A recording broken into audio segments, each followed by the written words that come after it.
ना कि हम बोल रहे हैं हमको नौकरी दो। अरे हम बैठे हैं, पात्रता परीक्षा देने के लिए बैठा है। लोगों का मांग किसी से विरोध नहीं है, सीटेट हो क्या हो नहीं है। हम बिहार के निवासी है और हम जो है मतलब अगर भूख लगा है हमको अभी और खाना मिलेगा हमको मरने के बाद, उस खाना का क्या करेंगे हम। मानसून सत्र का आज पहला दिन था और आज बिहार में मानसून ने भी दस्तक दे दी, लेकिन दस्तक किसी ने नहीं दी, तो वो थी नीतीश कुमार की आगामी ऑर्डर पर। और किस चीज़ की ऑर्डर? बीटेट की मांगों के ऑर्डर। बीटेट ने जिस तरीके से मांग रखी थी, इनका भी संदेश सुन लिया जाए, इनका भी 7वां चरण से पहले बहाली ले लिया जाए, नोटिफिकेशन निकाल लिया जाए, लेकिन नीतीश सरकार सुन नहीं रही है। नीतीश कुमार गलत है या ये गलत है, इनसे जान करेंगे। बीटेट वाले स्टूडेंट हैं आप लोग, आज बारिश हो रही थी, आप लोग बैठे हुए हैं, क्या लगता है जो आप लोगों की मांग है सरकार को सुन लेनी चाहिए? देखिए, हम लोगों की मांग जो है सरकार को हर हालत में सुननी चाहिए। काहे कि हम लोग इतने इतने दूर से यहाँ पर आए हुए हैं और हमारा धरना का जो है 11वां दिन है और कोई भी अधिकारी हमसे यहाँ पर मिलने नहीं आया है कि आप लोग जो है इतना योग्य शिक्षक यहाँ पर बैठे क्यों हैं, प्रशिक्षित रूप में हम लोग बैठे क्यों हैं, कोई भी नहीं आया है। हम लोगों का मांग है 7वें चरण से पहले बीटेट हो, ना कि हम बोल रहे हैं हमको नौकरी दो। अरे हम बैठे हैं, पात्रता परीक्षा देने के लिए बैठा है। सरकार को सोचनी चाहिए ये बात कि मेरे जो है शिक्षक वो पात्रता परीक्षा के लिए बैठे हैं। पात्रता परीक्षा लेकर आप फिर हमरा नियुक्ति कीजिए, बस हम यही चाह रहे हैं। 7वां फेज के बाद हो जाएगा तो क्या दिक्कत है? 7वां फेज से बाद नहीं, 7वें फेज से पहले लीजिए। 7वां क्यों? फेज के बाद अगर हो गया तो क्या दिक्कत होगा? ऐसा काम नहीं करेगी सरकार, फिर उसको टालती रहेगी। हम ये नहीं चाहते हैं कि 7वें चरण के, हम ये चाहते हैं 7वें चरण से पहले हो और तुरंत बाद आप 7वें चरण की बहाली करना शुरू कर दीजिए, फिर हमको कोई दिक्कत नहीं है। खाली नोटिफिकेशन पहले? हाँ, नोटिफिकेशन और एग्जाम भी कंडक्ट करवा के तुरंत फिर आप 7वें चरण का एग्जाम करवाइए। 11 दिन से कोई आया था मिलने यहाँ? कोई नहीं मिलने के लिए आया है। आवाज उठाने के लिए सदन में किसी विधायक से मिले हैं? बहुत लोग मिले हैं। विपक्ष के नेता से मिले हैं। विपक्ष के नेता कौन? तेजस्वी यादव से। तेजस्वी यादव। हाँ, तेजस्वी यादव को विपक्ष का नेता मानते हैं ना आप? हाँ मानते हैं। तो आवाज उठाएंगे आज? हाँ बिल्कुल उठाएंगे। आवाज उठाएंगे सत्र में, आज सदन में आवाज उठाएंगे? उठाएंगे, पक्का उम्मीद है? पक्का उम्मीद है। 11 दिनों में क्या क्या बीती यहाँ पर? 11 दिन में यहाँ पर ये बेटे कि हमारे बहुत सारे विपक्ष के नेता हैं। पप्पू यादव आए, चिराग पासवान आए। चिराग पासवान भी अपने लेटर पैड पर मुख्यमंत्री को पत्र लिख के भेजे हैं कि हम बीटेट संवैधानिक अधिकार है, बीटेट लिया जाए। क्योंकि हर वैकेंसी के पहले मतलब जब भी 6ठा चरण निकला है तो उससे पहले 2017 में आपका बीटेट हुआ है, 2011 के आसपास निकला था तो 2011 में आपका बीटेट हुआ है। और ये आपको आपके चैनल के माध्यम से बता दें कि 2022 में कोई पात्रता परीक्षा नहीं हुई है, ना सीटेट हुआ ना बीटेट हुआ है। ठीक है, तो हमारी मांग जायज़ है, 7 फेज से पहले बीटेट हो। और हम लोग देखिए कितनी जो आप तभी थोड़ा इसके पहले कितनी जोर बारिश हो रही थी, हम लोग बारिश में भी डटे हुए हैं और 11वां दिन है और सरकार एक भी मतलब कि कोई भी अधिकारी हमसे मिलने नहीं आया, हमारी बातों को समझने नहीं आया, ना पूछने आया कि आपको क्या मतलब आप लोग क्यों यहाँ 11 दिन से बैठे हुए धरना पे। तो हम सरकार को आंखें खोलना चाहते हैं कि 7 फेज से पहले बीटेट हो और हमारी मांग जायज़ है। और पात्रता ये सिर्फ एक पात्रता परीक्षा, हम सरकार से नौकरी नहीं मांग रहे हैं, साथ सिर्फ पात्रता परीक्षा है, पात्रता परीक्षा ले लें।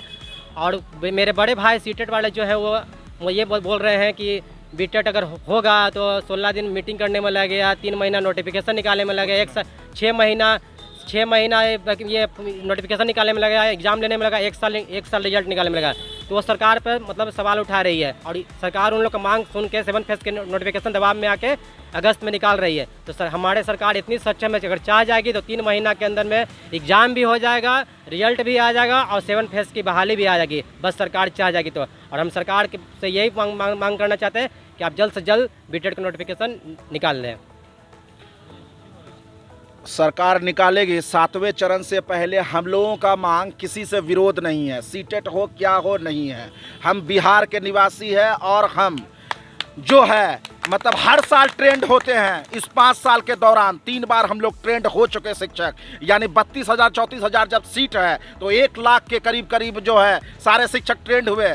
उसकी बहाली आप कब लीजिएगा जबकि स्कूलों में रिक्तियां 1.5 लाख से ज़्यादा रिक्तियां भरी पड़ी हैं। उसकी व्यवस्था कौन करेगा? आप बस व्यवस्था करिए, ऐसी व्यवस्था नहीं। ये हम सरकार से नहीं बोल रहे हैं कि आप जो है ऐसा व्यवस्था कर लीजिएगा 2 दिन में सारा रिजल्ट और प्रोसेस जो है प्रक्रिया आप निकाल देंगे, वो नहीं, आपको करनी पड़ेगी। ये संवैधानिक अधिकार है। सरकार ऐसी हर एक नियमावली और भर्ती का सबका निराकरण करे जल्द से जल्द। क्या बोलना चाहते हैं आप?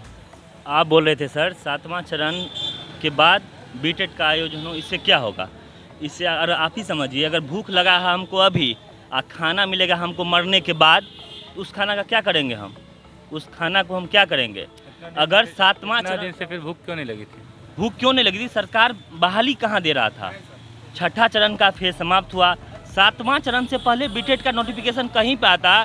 कोई भी अदर स्टेट ले लीजिए आप, मतलब स्टेट का जो बहाली होता है टीचर का, उससे पहले उसका स्टेट कराया जाता है, जो अपने राज्य में बीटेट के रूप में जाना जाता है। तो हम लोग तो जानते थे जो बीटेट होगा, अब सरकार कर रही है नहीं होगा। इसीलिए हम सरकार से मांग करते हैं, लेकिन सरकार ने तो कहा ना कि होगा, होगा सरकार ने बाद में बताया ना कि होगा, धैर्य रखें होगा। होगा तो 7वां चरण के बाद होगा, तो इससे हमको डिग्री लेके मिलेगा क्या तब? अगर हमको भूख लगा है अब, खाएंगे हम मरने के बाद, तो हमको क्या मिलेगा उससे?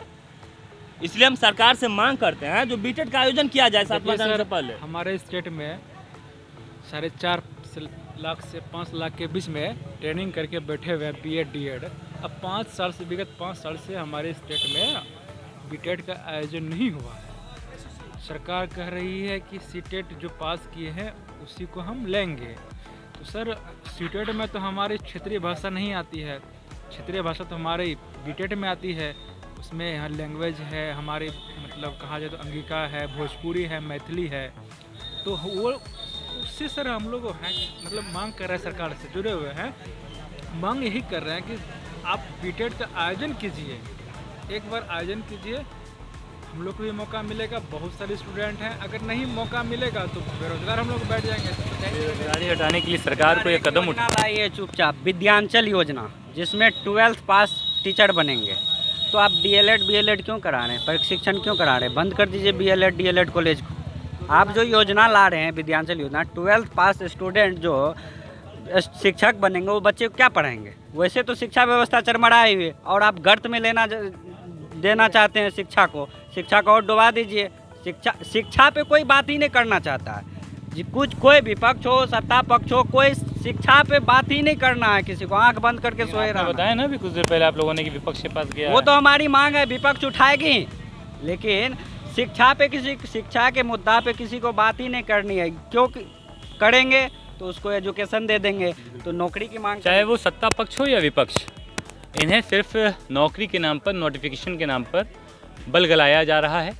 झूठों और फरेबों की दुनिया में इन्हें सजाया जा रहा है। हालांकि 7 फेज से इनकी पहली मांग है कि इनकी बीटेट की प्रक्रिया शुरू हो जाए। इनका मांग नौकरी पाना नहीं, सिर्फ 7 फेज से पहले एक नोटिफिकेशन प्राप्त करना है। इनकी भी मांग है कि अगर हम अंगिका पढ़ने वाले, भोजपुरी पढ़ने वाले, हिंदी पढ़ने वाले, मैथिली पढ़ने वाले, मगही पढ़ने वाले आखिर कहाँ जाएं? अगर इस प्रकार सरकार इनके साथ सौतेला व्यवहार करेगी तो कितना जायज़ है। ऐसी तमाम खबरों के लिए बने रहें हमारा फेसबुक और यूट्यूब चैनल देखना ना भूलें। धन्यवाद।